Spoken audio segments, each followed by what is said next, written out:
Salut à tous, bienvenue sur cette nouvelle vidéo.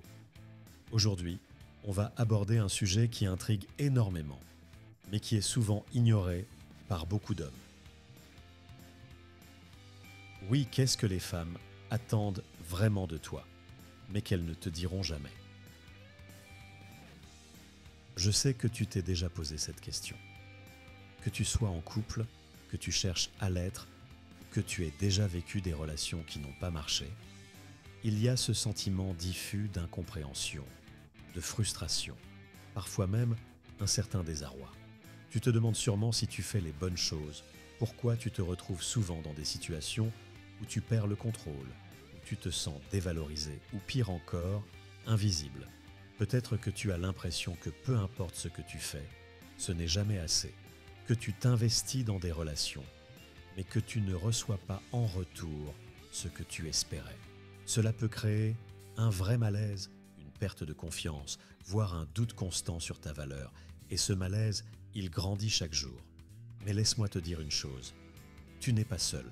Ce sentiment de ne pas comprendre ce que l'autre attend, d'être perdu face à des comportements qui te semblent imprévisibles, c'est une expérience que beaucoup d'hommes traversent. Ce n'est pas que tu n'es pas assez bien, c'est juste que tu n'as pas encore les clés. Les clés pour naviguer sereinement dans ces interactions, pour reprendre le contrôle et pour redevenir maître de ta vie. Et c'est là que je veux t'aider. Aujourd'hui, on va plonger dans la légende stoïcienne, un état d'esprit puissant qui peut te sortir de ce sentiment d'impuissance et te permettre de comprendre ce que les femmes attendent vraiment de toi. Parce que, crois-moi, ce qu'elles veulent n'est pas aussi complexe que ça en a l'air. Ce qu'elles recherchent, c'est quelque chose que tu peux incarner avec le bon état d'esprit, la bonne posture mentale. Dans cette vidéo, je vais te partager 8 choses que les femmes veulent que tu fasses, mais qu'elles ne te diront jamais. Et plus important encore, je vais te montrer comment tu peux adopter ces principes dans ta vie pour non seulement améliorer tes relations, mais aussi pour bâtir une force psychologique inébranlable. Parce que tout commence avec toi, avec ton moi intérieur, et la manière dont tu t'affirmes dans le monde. Alors, si tu te sens parfois perdu, si tu doutes de toi, ou que tu ne sais plus quelle direction prendre dans tes relations, reste avec moi, parce qu'en progressant à travers ces 8 points, tu verras comment revenir à la surface, reprendre confiance et surtout, comment devenir l'homme que tu veux vraiment être, un homme sûr de lui, respecté et aligné avec ses valeurs, prêt à sortir de cette zone de doute et à comprendre les attentes cachées. Allez, c'est parti. Et accroche-toi, parce que ce que tu vas apprendre pourrait bien transformer ta manière de vivre tes relations. Numéro 1. Sois assertif et prends les devants. C'est peut-être le conseil le plus fondamental, mais c'est aussi celui qui peut te sembler le plus difficile à appliquer. Surtout si tu es habitué à rester en retrait, à attendre que les choses se fassent d'elles-mêmes. Il y a un certain inconfort, peut-être même une peur qui t'envahit lorsque tu te dis qu'il faut que tu prennes les devants.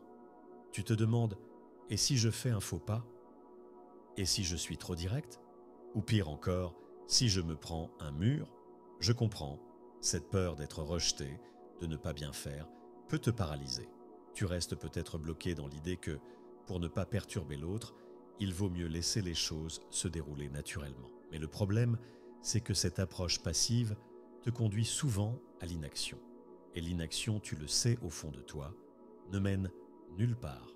Elle te fait perdre le contrôle de la situation et à la fin, c'est toujours toi qui te retrouves à subir les décisions des autres. Ça te frustre? Non? Ce sentiment de ne pas être aux commandes, de laisser les choses t'échapper, de voir les opportunités te filer entre les doigts et parfois, tu te dis que tu pourrais faire mieux. Mais cette petite voix dans ta tête te dit de rester prudent, de ne pas trop te montrer. C'est ce mal-être que beaucoup d'hommes ressentent, cette hésitation à affirmer leur désir, à s'imposer par peur de faire des vagues. Mais laisse-moi te dire une chose essentielle. Les femmes attendent que tu prennes les devants. Ce qu'elles veulent, c'est quelqu'un qui sait ce qu'il veut, qui n'a pas peur de s'exprimer, de diriger. Cela ne veut pas dire être autoritaire ou agressif, mais être assertif, c'est savoir où tu veux aller et ne pas hésiter à le montrer. c'est avoir une vision claire et la communiquer avec confiance. Tu te dis peut-être, facile à dire, mais comment je fais ça quand je n'ai pas cette assurance en moi? C'est une bonne question. La première étape pour y parvenir est de sortir de cette zone d'inconfort, celle où tu restes passif. Chaque fois que tu évites de prendre une décision, tu renforces ce sentiment de manque de contrôle. Alors que lorsque tu prends des initiatives, même petites, tu commences à réaffirmer ta position. Chaque décision que tu prends renforce ta confiance. Peu importe si tout n'est pas parfait, l'important c'est que tu oses faire le premier pas. Commence par des petites choses, que ce soit choisir un lieu pour un rendez-vous, proposer une idée ou simplement prendre la parole en premier dans une conversation. À chaque fois que tu prends une décision, que tu affirmes ce que tu veux, tu envoies un message fort. Je suis maître de mes choix. Et c'est ça qui change la donne. Plus tu t'habitues à prendre des initiatives, plus ce sentiment de contrôle va grandir en toi. Et crois-moi, les femmes remarquent cela. Être assertif, c'est aussi être capable de dire non quand il le faut. Ne pas céder à tout pour plaire ou pour éviter les conflits.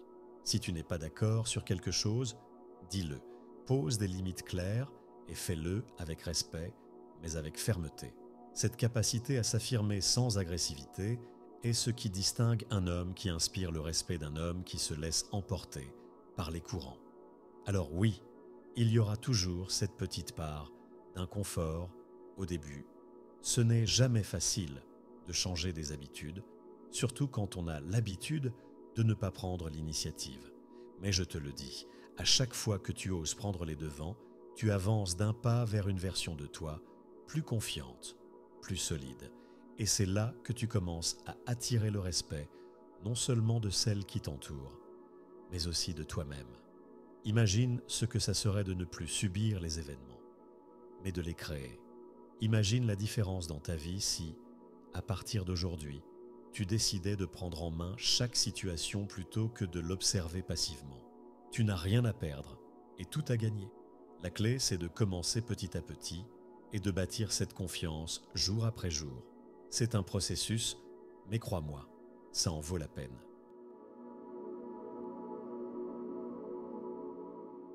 Numéro 2. Ayez une routine de soins personnels. Parlons d'un sujet qui, pour beaucoup d'hommes, peut sembler superficiel au premier abord. Prendre soin de soi. Peut-être que tu te dis, le soin personnel, c'est pour les autres, c'est pas mon truc.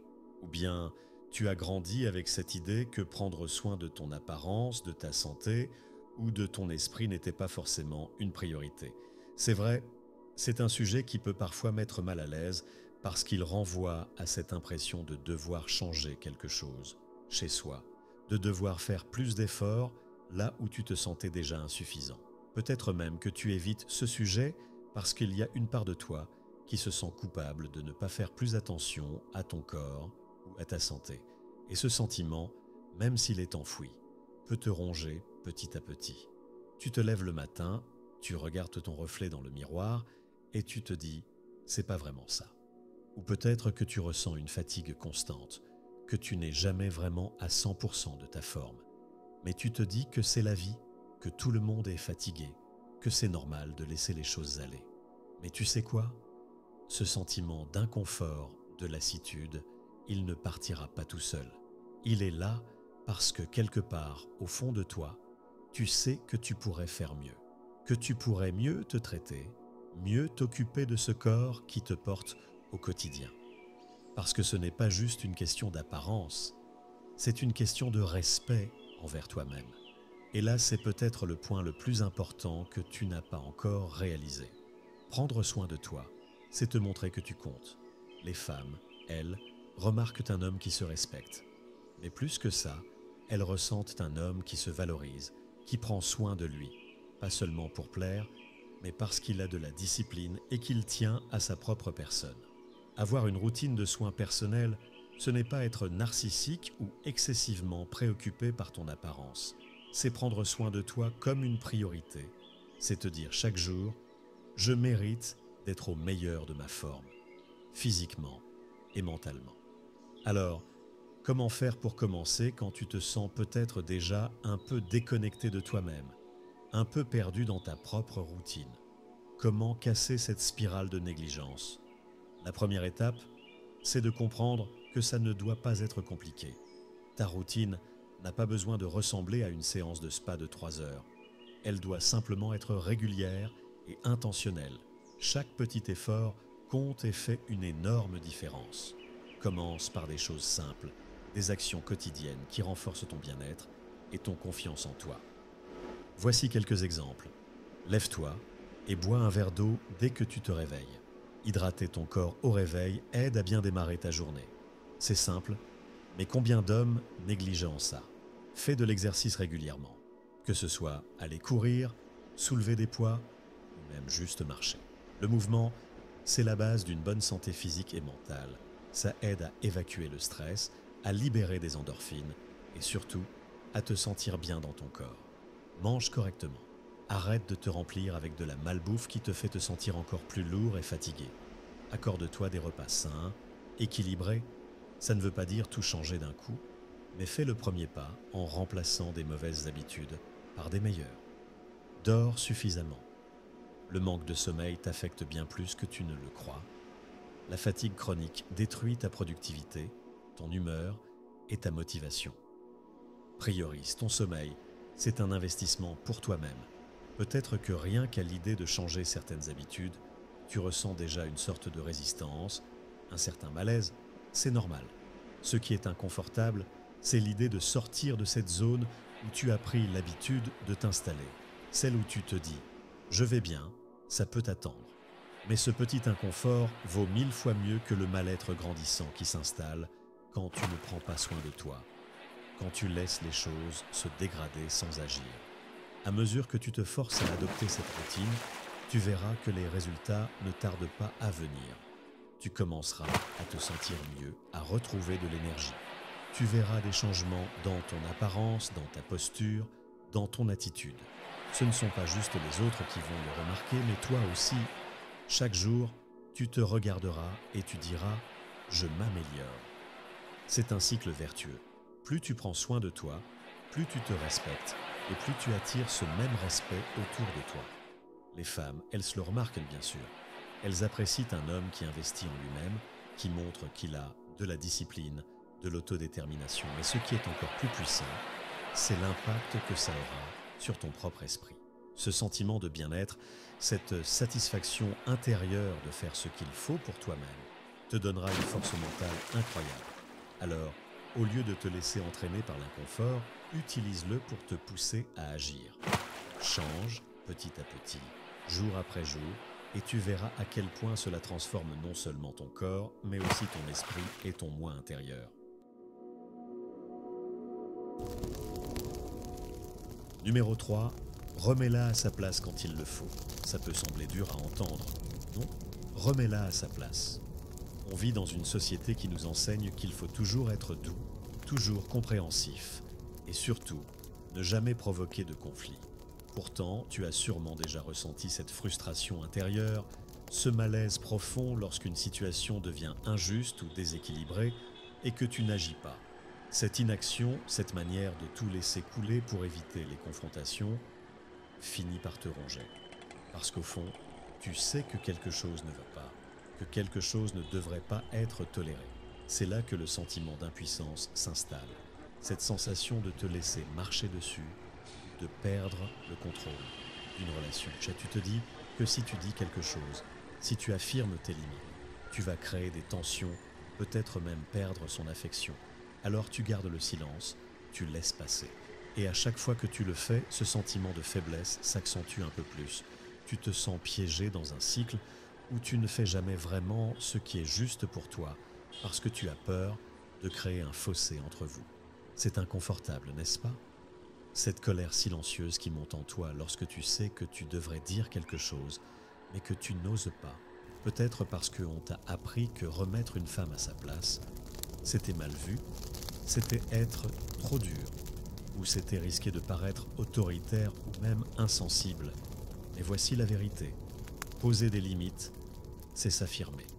Et il y aura des moments où tu devras la remettre à sa place, non pas par manque de respect, mais parce que le respect commence par toi-même.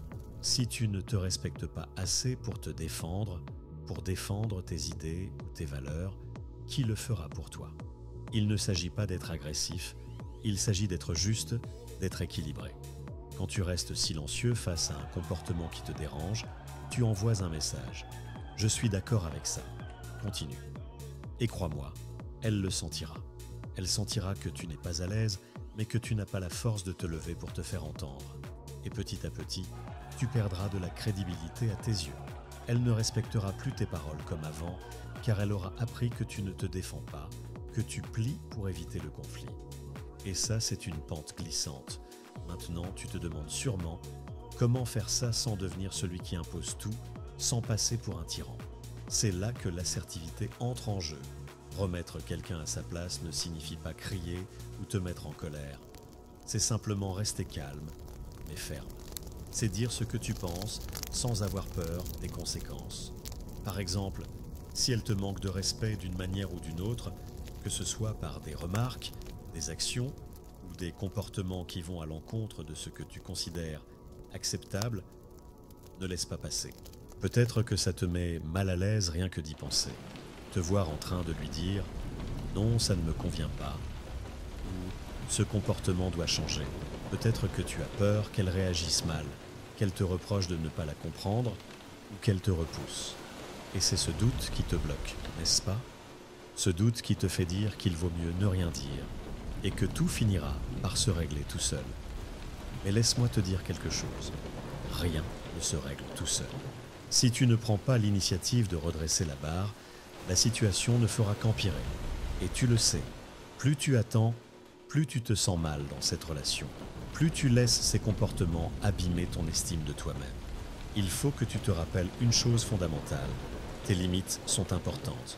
Si tu n'exiges pas le respect que tu mérites, tu vas continuer à te sentir petit, invisible et impuissant. Prendre l'habitude de dire ce que tu ressens et de remettre les choses en ordre au bon moment va te permettre de regagner ta dignité et ton assurance. La prochaine fois qu'une situation se présente où tu sens que tes limites sont franchies, respire profondément, prends un moment pour réfléchir à ce que tu veux vraiment dire et exprime-toi calmement mais fermement. N'aie pas peur du conflit. Ce qui est encore plus destructeur que le conflit, c'est de le réprimer, de le laisser pourrir dans le silence. Un exemple simple. Si elle te parle de manière condescendante ou fait une remarque qui te blesse, ne laisse pas passer. Dis quelque chose comme « Je n'aime pas la façon dont tu me parles en ce moment. » Ce n'est pas respectueux. Si tu veux discuter, faisons-le calmement et avec respect. Ce n'est pas une attaque, c'est une réaffirmation de tes limites. Tu verras que plus tu t'habitues à faire cela, plus tu te sentiras à l'aise. L'inconfort disparaîtra, remplacé par un sentiment de contrôle et de sérénité. En remettant les choses à leur place, tu rééquilibres non seulement la relation, mais tu rééquilibres ton propre état d'esprit. Tu retrouves le pouvoir que tu avais perdu en te laissant emporter par la peur de déplaire. Au final, elle te respectera davantage pour ça, parce qu'elle saura qu'elle ne peut pas franchir tes limites sans conséquence, que tu es un homme qui sait se défendre tout en restant digne. Et c'est ça la clé, être ferme, mais juste, parce qu'un homme qui sait quand et comment remettre quelqu'un à sa place, c'est un homme qui se respecte et qui par conséquent attire le respect des autres. Numéro 4. Valide-la de temps en temps. Parler de validation peut, au premier abord, te sembler contre-intuitif. Peut-être que tu as toujours entendu dire que valider quelqu'un, c'est se montrer trop dépendant, trop attentionné, ou que ça revient à lui donner trop de pouvoir. Il y a ce malaise sous-jacent, cette idée que si tu valides trop souvent quelqu'un, surtout dans une relation amoureuse, tu risques de perdre le contrôle ou de paraître faible. Je comprends cette peur. Tu te dis peut-être que si tu la complimentes ou que tu la valides, elle pourrait en profiter, prendre cela pour acquis, ou pire encore, ne pas te respecter autant qu'avant. Et pourtant, tu ressens ce dilemme intérieur. D'un côté, tu veux garder un certain contrôle, rester stoïque et solide, mais de l'autre, tu réalises que parfois, il y a un fossé émotionnel qui se creuse lorsque tu ne valides pas assez, que tu ne lui montres pas assez d'attention. C'est cet inconfort qui peut grandir peu à peu dans la relation. Tu sens que quelque chose cloche, qu'il y a une distance, mais tu ne sais pas forcément d'où ça vient. Peut-être qu'elle devient plus distante avec toi, qu'elle semble moins investie. Et là, un sentiment de mal-être s'installe.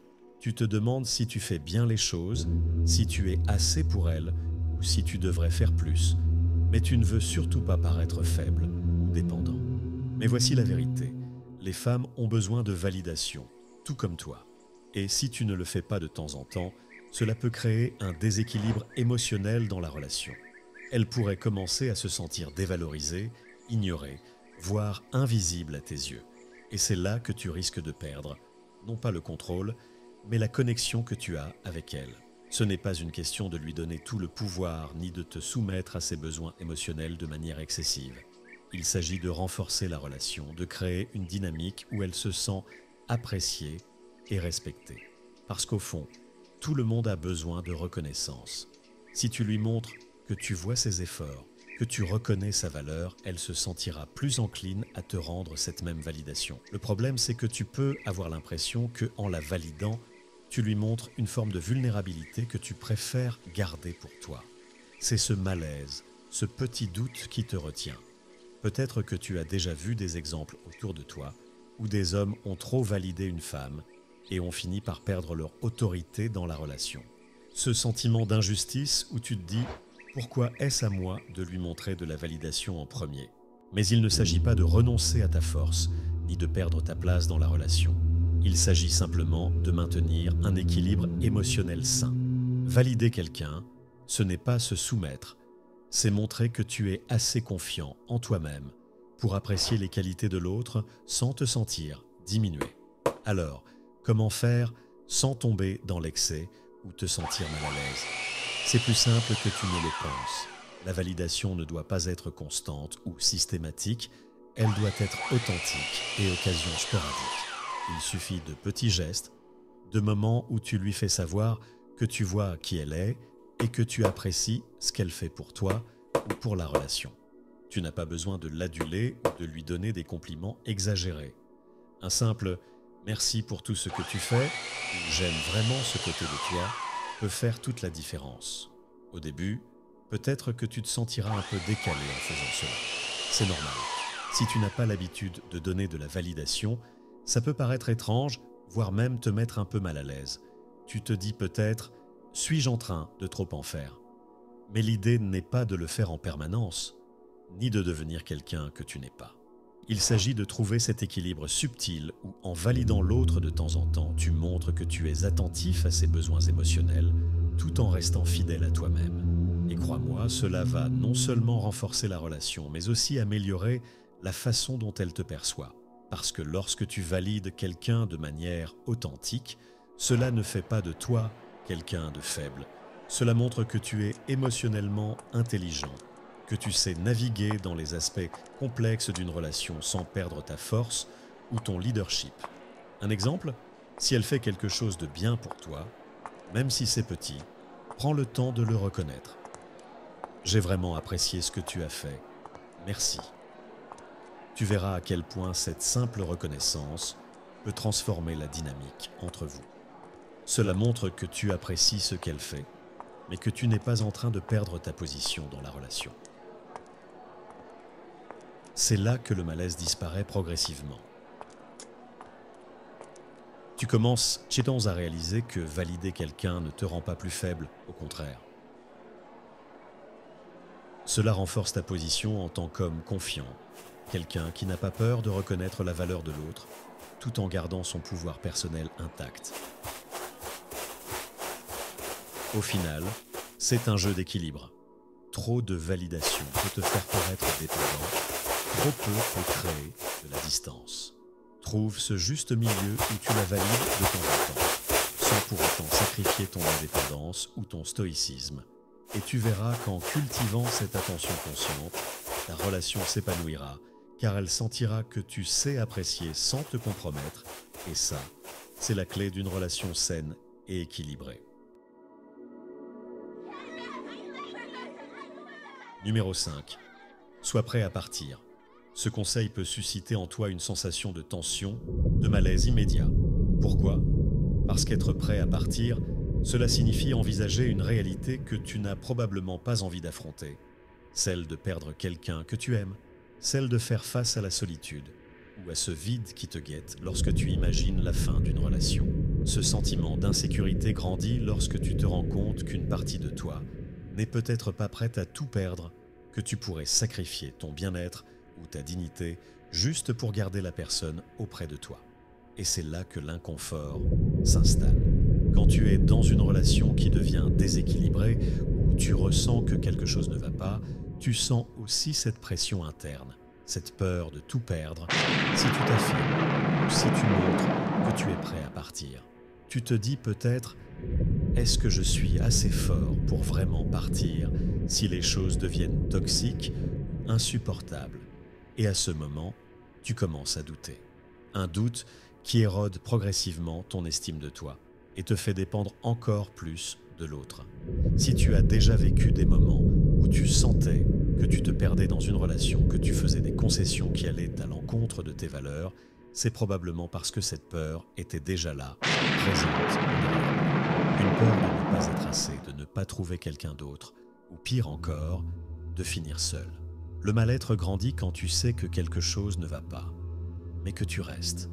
Tu te dis que les choses vont s'améliorer, que ce n'est qu'une phase, mais chaque jour passé dans cette situation renforce ce sentiment de piège. Tu sens que tu es en train de perdre le contrôle, et plus tu te raccroches à cette relation, plus tu as l'impression de perdre une partie de toi-même. Et c'est là que la solution réside. Être prêt à partir ne signifie pas que tu veux partir, mais que tu es assez fort pour le faire si la situation l'exige. Cela signifie que tu te respectes suffisamment pour ne pas accepter un amour conditionnel ou une relation déséquilibrée. Si tu n'es pas prêt à partir, tu donnes involontairement à l'autre tout le pouvoir. Et c'est ce manque de pouvoir personnel qui alimente ce sentiment d'insécurité. Imagine une relation où tu sais que quoi qu'il arrive, tu resteras même si elle te traite mal ou franchit tes limites. Cela te place dans une situation de faiblesse et elle le sentira. Le respect dans une relation repose sur un équilibre. Si tu n'es pas prêt à partir, cet équilibre se rompt. Mais je comprends, cette idée de partir te met mal à l'aise parce que cela te force à envisager l'inconnu, à accepter que parfois, le meilleur pour toi, c'est de dire « ça suffit ». Et ça, c'est effrayant. Parce que ça signifie que tu dois être assez fort pour affronter la solitude, pour choisir de te respecter plutôt que de rester dans quelque chose qui te fait souffrir ou qui ne te nourrit plus. Alors, comment surmonter cette peur ? Comment passer de cet état d'esprit où tu te sens piégé à un état où tu te sens libre, où tu es prêt à partir si c'est nécessaire ? La première étape est de comprendre que ton bonheur ne devrait jamais dépendre entièrement de quelqu'un d'autre. C'est souvent dans les moments où l'on se sent trop investi dans une relation, où l'on fait de l'autre le centre de notre univers, que la peur de perdre devient insurmontable. Tu dois d'abord te concentrer sur toi-même, sur ce qui te rend heureux en tant qu'individu. Parce que si tu as une vie remplie et satisfaisante en dehors de ta relation, le fait de partir ne semblera pas être une chute dans le vide, mais simplement un changement de direction. Ensuite, il faut que tu te rappelles de ta valeur.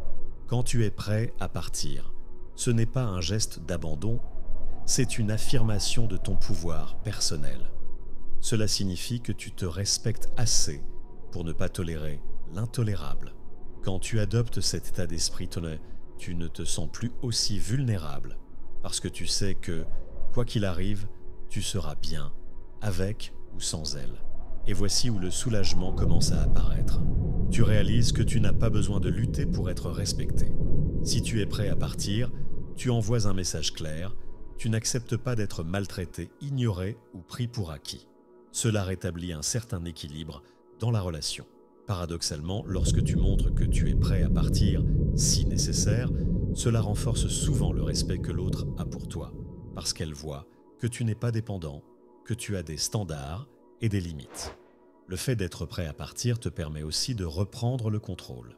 Tu ne te laisses plus porter par la peur de perdre, mais par la confiance que tu as en toi-même. Cette confiance crée une dynamique où tu deviens non seulement plus attractif, mais aussi plus respecté. Elle saura que tu ne resteras pas si elle ne te traite pas de la manière que tu mérites. Et crois-moi, cela change tout. Un exemple concret, si elle commence à te manquer de respect ou à te traiter de manière inconsidérée, sois prêt à dire calmement.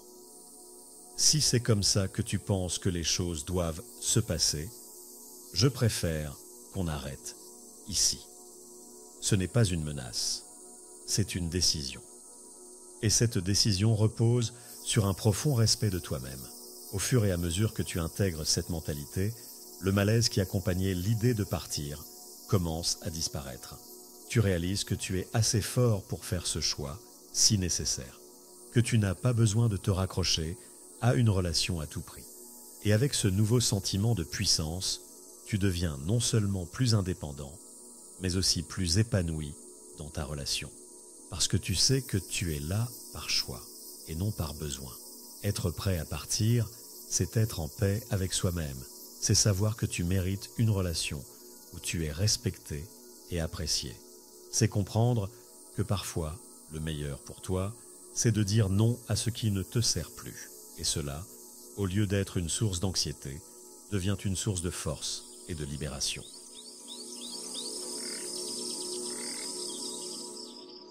Numéro 6. Montre que tu as d'autres options. Dès que l'on parle d'avoir d'autres options, un certain malaise peut surgir. Pourquoi ? Parce que cela réveille en toi cette crainte sourde. Et si elle pensait que je ne suis pas assez ? Et si je devais prouver que je pouvais trouver mieux ? Il y a un sentiment de doute qui s'installe, un doute sur toi-même, sur ta valeur dans la relation. Tu te demandes peut-être si cette idée de montrer que tu as d'autres options est un signe de manque de confiance, ou pire encore, une manipulation. Mais creusons un peu plus profondément dans cette sensation de mal-être. Peut-être que tu as peur qu'en lui montrant que tu as d'autres options, tu pourrais lui donner l'impression que tu n'es pas entièrement investi, que tu n'es pas assez fidèle, ou que tu joues à un jeu de pouvoir. Cela te met dans une situation inconfortable parce que tu ne veux pas non plus manipuler l'autre ou paraître arrogant. Et en même temps, tu ressens ce besoin de ne pas devenir dépendant ou trop prévisible. C'est là que se trouve le nœud du problème. Ce sentiment de malaise vient du fait que tu te demandes comment être détaché sans pour autant blesser l'autre ou passer pour quelqu'un qui n'a aucun intérêt pour la relation. Peut-être que tu te rappelles des fois où tu t'es trop investi, où tu as mis toute ton énergie dans une relation et où tu as fini par te sentir pris pour acquis. Ce souvenir te laisse une trace d'amertume, cette impression d'avoir été trop accessible, trop disponible et d'avoir perdu ton attrait à ses yeux. Et voilà où le mal-être prend racine. Cette peur de reproduire les mêmes erreurs, cette peur de devenir invisible, trop facilement acquis, te pousse à réfléchir à la manière dont tu pourrais te protéger dans cette nouvelle relation. Mais tu ne veux pas non plus jouer un rôle qui ne te correspond pas. Alors, comment trouver cet équilibre ? Le secret, c'est de comprendre que montrer que tu as d'autres options n'a rien à voir avec l'idée de la rendre jalouse ou de créer un sentiment d'insécurité. Cela signifie avant tout que tu es un homme avec des valeurs, des priorités et une vie bien remplie en dehors de cette relation. Cela montre que tu ne dépends pas entièrement de cette personne pour ton bonheur ou ton épanouissement. Mais, et c'est là que le soulagement commence à apparaître, il ne s'agit pas de forcer ou de jouer un jeu.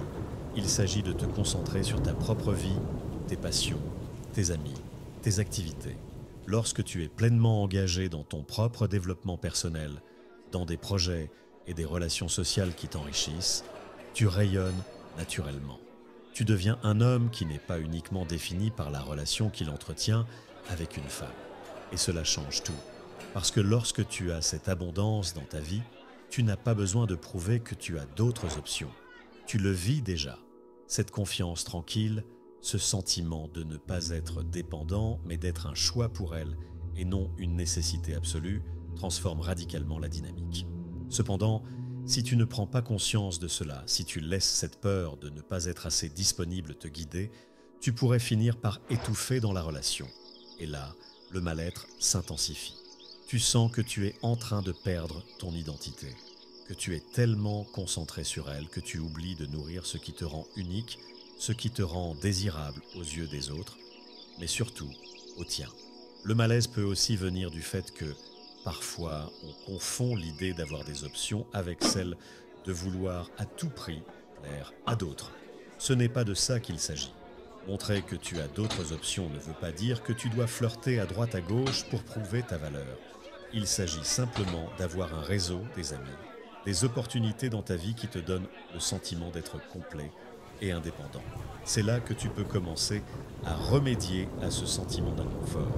Tu n'as pas besoin de te montrer arrogant, de lui faire croire que tu es sollicité de toutes parts. Il te suffit d'avoir une vie pleine et riche, de cultiver des amitiés fortes, de poursuivre des passions qui t'animent. Cela t'aidera à ne pas te sentir emprisonné dans la relation ou trop dépendant d'elle pour ton bonheur. Le jour où elle sentira que tu es un homme avec des options, non pas seulement d'autres femmes, mais une vie remplie de sens, elle réalisera que tu es quelqu'un de rare. Parce que les hommes qui savent cultiver leur propre monde, qui ne se perdent pas dans leurs relations, sont ceux qui inspirent le respect et le désir.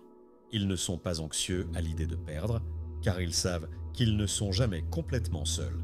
Un exemple concret, supposons que tu sois en couple, mais que tu continues à sortir avec tes amis, à participer à des activités que tu aimes sans te désinvestir de ta propre vie.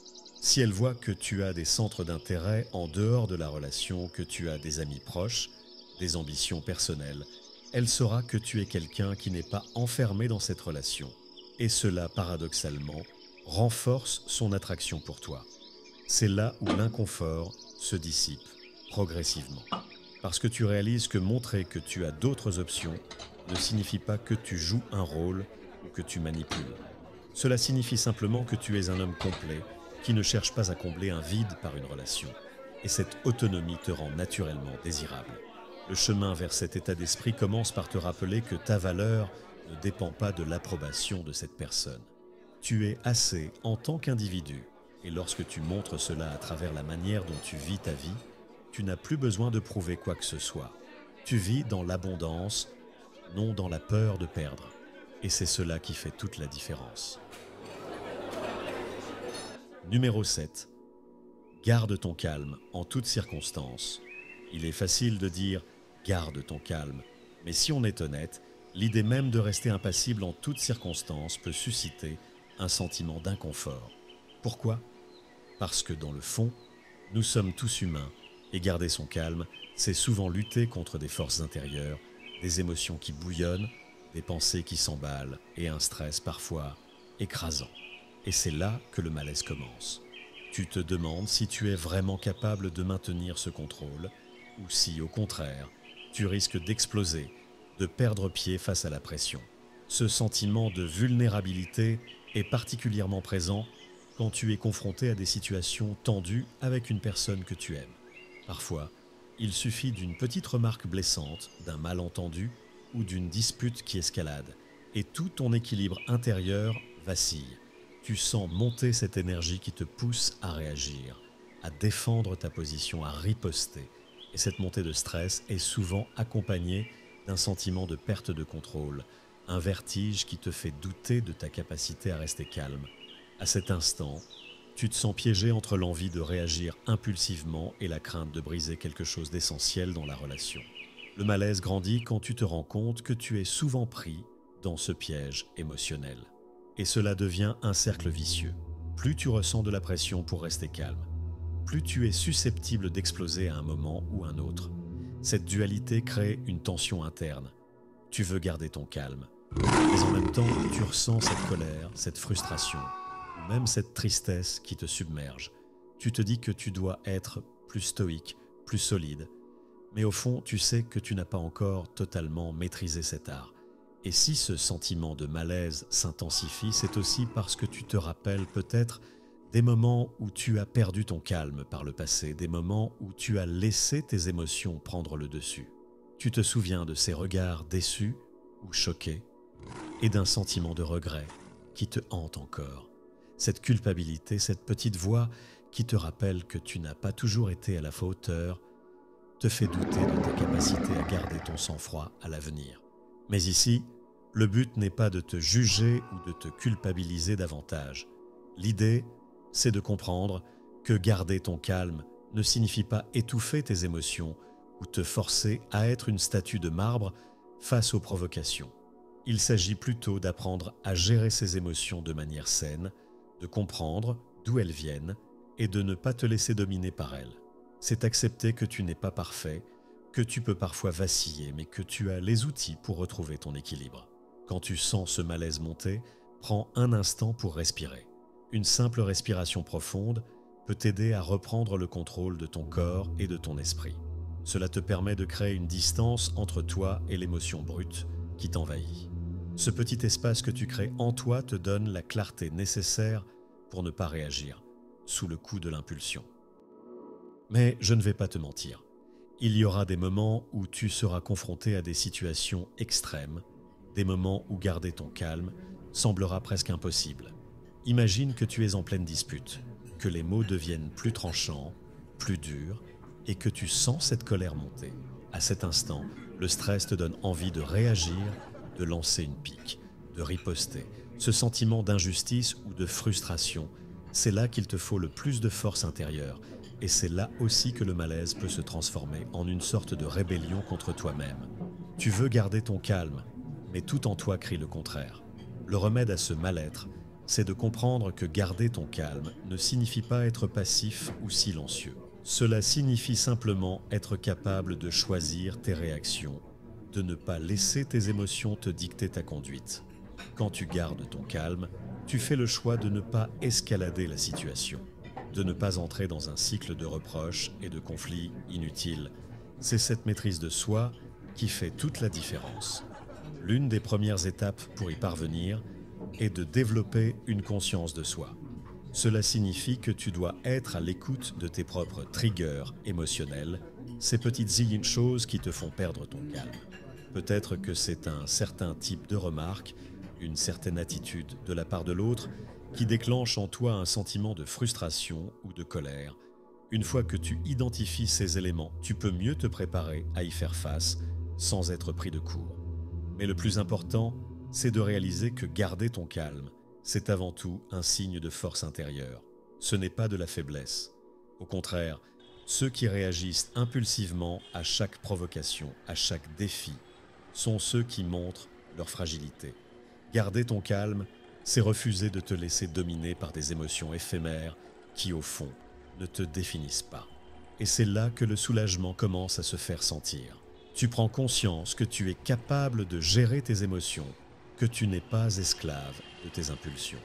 Petit à petit, à force de pratique, tu te rends compte que garder ton calme devient plus naturel. Et cette confiance en toi grandit. Tu sais que tu peux faire face à n'importe quelle situation sans perdre ton sang-froid. Imaginons un scénario. Une dispute éclate, les mots s'enveniment, mais cette fois-ci, tu choisis de rester calme. Tu n'ignores pas tes émotions, mais tu ne laisses pas la situation prendre le contrôle de toi. Tu parles posément, tu écoutes, et surtout, tu ne laisses pas la colère ou la frustration dicter tes paroles. À la fin de la conversation, tu sens une sérénité nouvelle, parce que tu as gardé ton calme, parce que tu as fait preuve de maîtrise, tu réalises que la situation ne t'a pas détruit. Au contraire, tu es ressorti plus fort, plus serein. Cet état d'esprit stoïcien ne se développe pas en un jour, mais chaque petit pas te rapproche de cette force inébranlable. Garder ton calme en toutes circonstances, c'est la marque d'un homme qui a appris à se connaître et à maîtriser ses émotions. Et plus tu pratiques, plus ce calme devient ton refuge dans les tempêtes émotionnelles.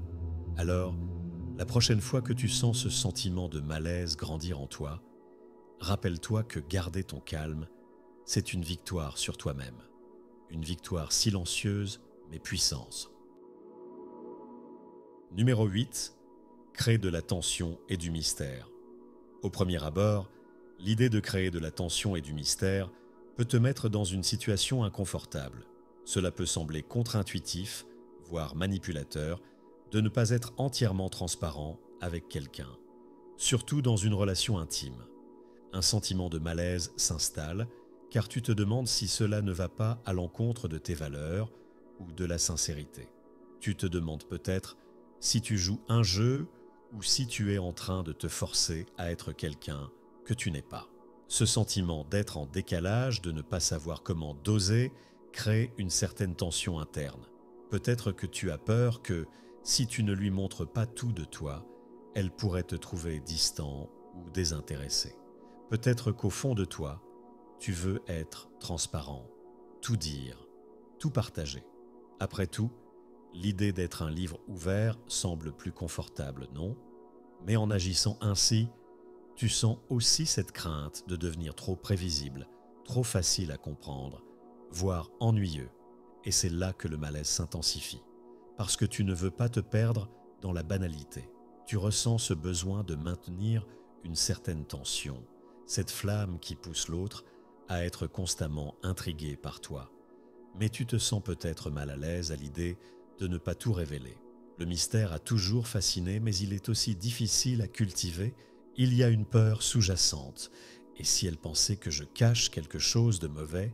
Et si, en essayant de créer du mystère, je devenais trop distant et la perdais?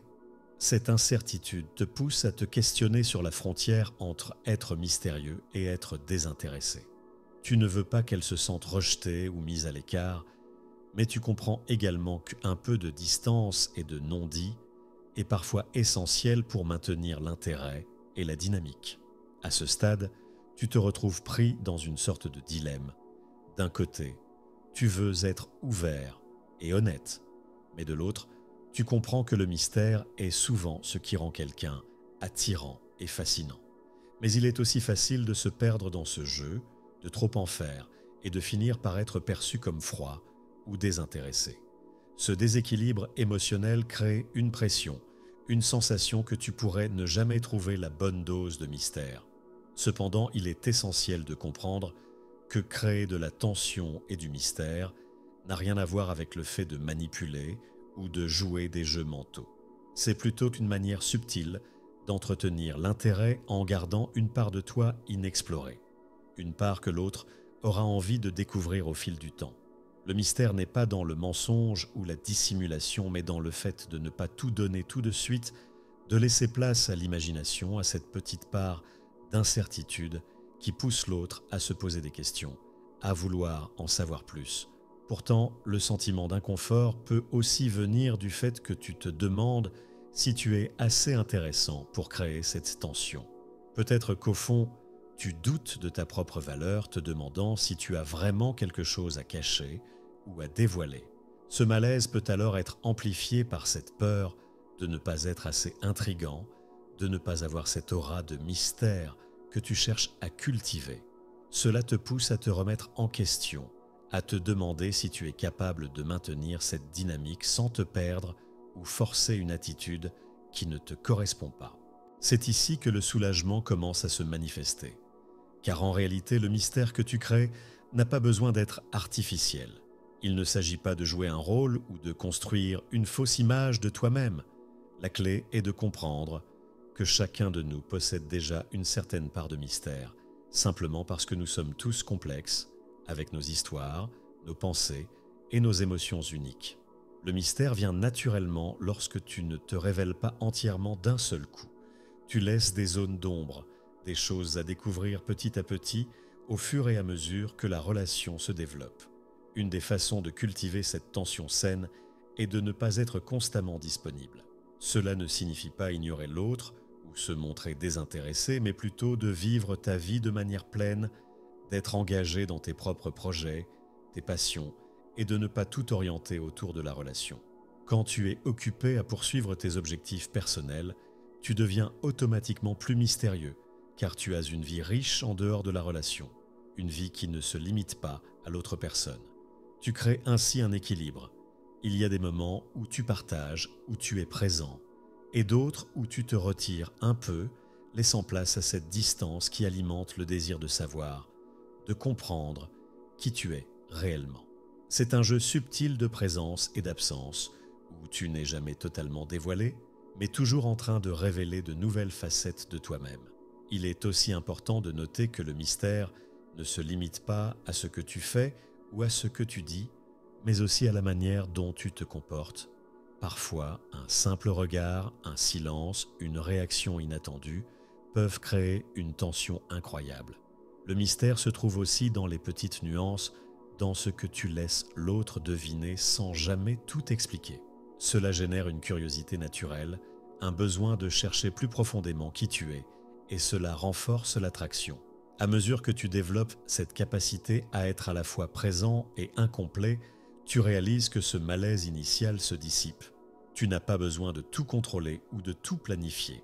Le mystère est un état naturel qui se développe lorsque tu te concentres sur ta propre évolution et que tu laisses les choses venir à toi sans te précipiter. Tu n'as pas à tout dévoiler tout de suite, ni à combler chaque instant de parole ou de geste. Finalement, tu comprends que la clé du mystère est d'être à l'aise avec l'inconnu, être capable de lâcher prise sur le besoin de tout contrôler et accepter que le mystère vient de cette liberté que tu t'accordes à toi-même.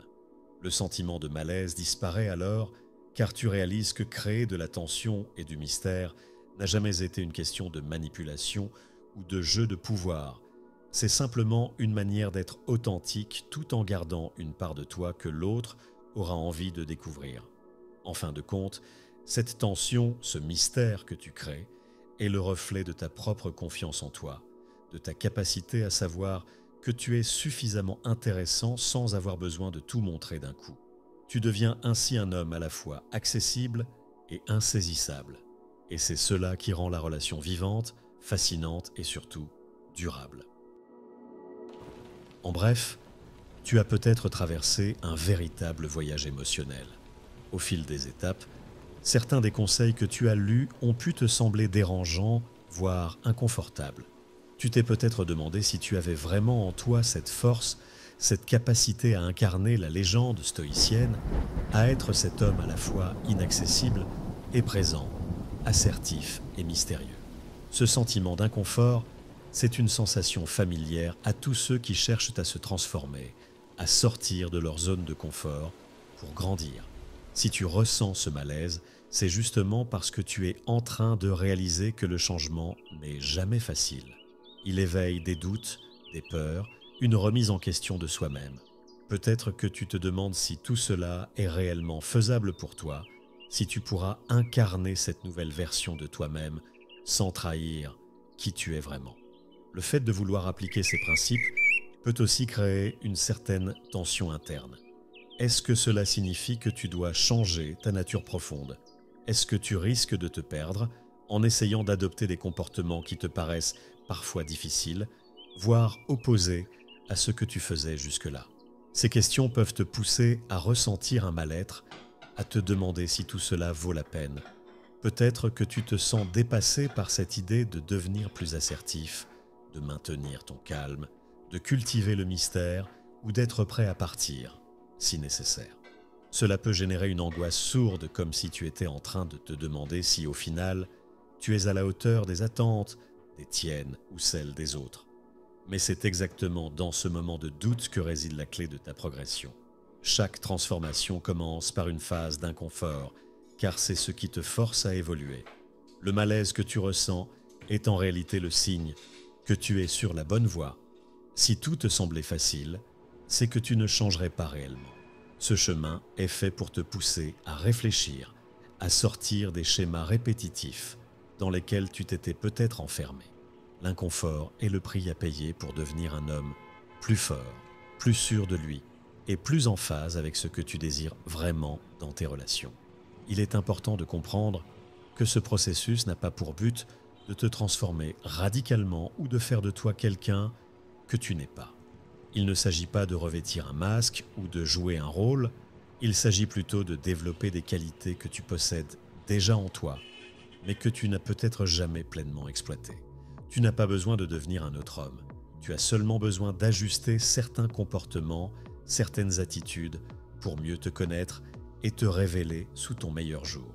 Le sentiment de mal-être commence à se dissiper lorsque tu réalises que tout cela n'est pas une question de perfection. Tu n'as pas besoin d'être parfait, ni de tout maîtriser immédiatement. C'est un chemin que tu empruntes pas à pas, avec des erreurs, des ajustements et surtout beaucoup de compassion envers toi-même. Car chaque effort que tu fais, aussi petit soit-il, te rapproche de cette force psychologique inébranlable que tu cherches à bâtir. Alors, comment peux-tu intégrer tout ce que tu viens de lire sans te perdre en route? La clé est dans la progression. Ne cherche pas à tout changer du jour au lendemain. Commence par une chose. Peut-être que ce sera l'assertivité ou bien la maîtrise de tes émotions dans les moments de tension. Peu importe par quoi tu choisis de commencer, l'essentiel c'est que tu prennes des petites actions chaque jour pour avancer vers cette meilleure version de toi-même. Il est également essentiel que tu restes fidèle à qui tu es au plus profond de toi.